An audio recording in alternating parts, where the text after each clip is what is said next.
સાહેબ અમારી પાડોશી છે એન ઘરવાળો છે ને ઈ બેદી થી ગીર નથી આવ્યો. શું કરે છે? રિક્ષા ચલાવે છે. બોલો સાહેબ ક્યાં જવું છે? બોલો. જુનાગઢ ફરવું ફેરાવ. જુનાગઢ ફરવું 1500 થાય ફેરવી દો. બોલો. નામ હું છે તમારા ઘરવાળાનું? લાલુ. જો આ હે ને ડામો કુંડ તમારો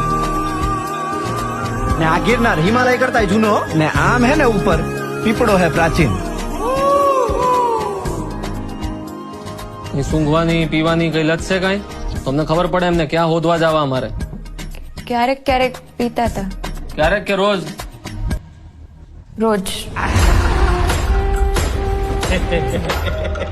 નાની રકઝક થઈ હતી.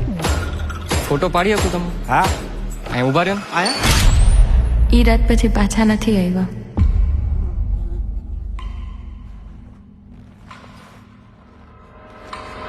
નમસ્કાર. સંસારનો આ નિયમ છે કે આપણે સૌએ કંઈક તકલીફો જોવી પડે. આયા હું હે ને ગઈકાલે આવ્યો તો ને ભરાઈ ગયો તો યાર કોકને મોકલો આયા હે ને લોક મારેલું હે ભાઈ. કંઈક ને કંઈક પ્રયત્નો કરતા રહેવા.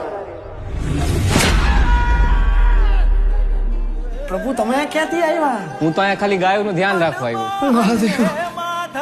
એ દારૂડિયાની લાશ મળી છે, મોઢું વર્તાતું નથી. તમે જેના દારૂડિયો કહો છો ને ઈ મારો દીકરો છે. હો સાહેબ, મારા ઘરે 5 વર્ષની દીકરી હે. બાયડી રાહ જોતી હશે.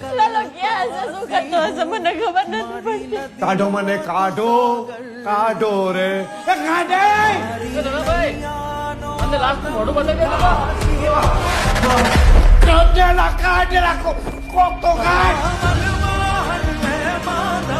પ્રભુ એને મારા કોઈ ભાઈબંધ નથી.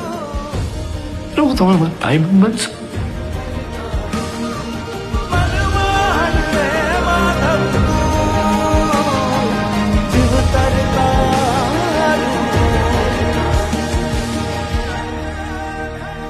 તમને ખબર છે એવું કહેવાય છે કે કૃષ્ણ ભગવાન એમના ભક્ત નરસિંહ મહેતા માટે 52 વાર અહીંયા આવ્યા છે જુનાગઢ. 52 વાર?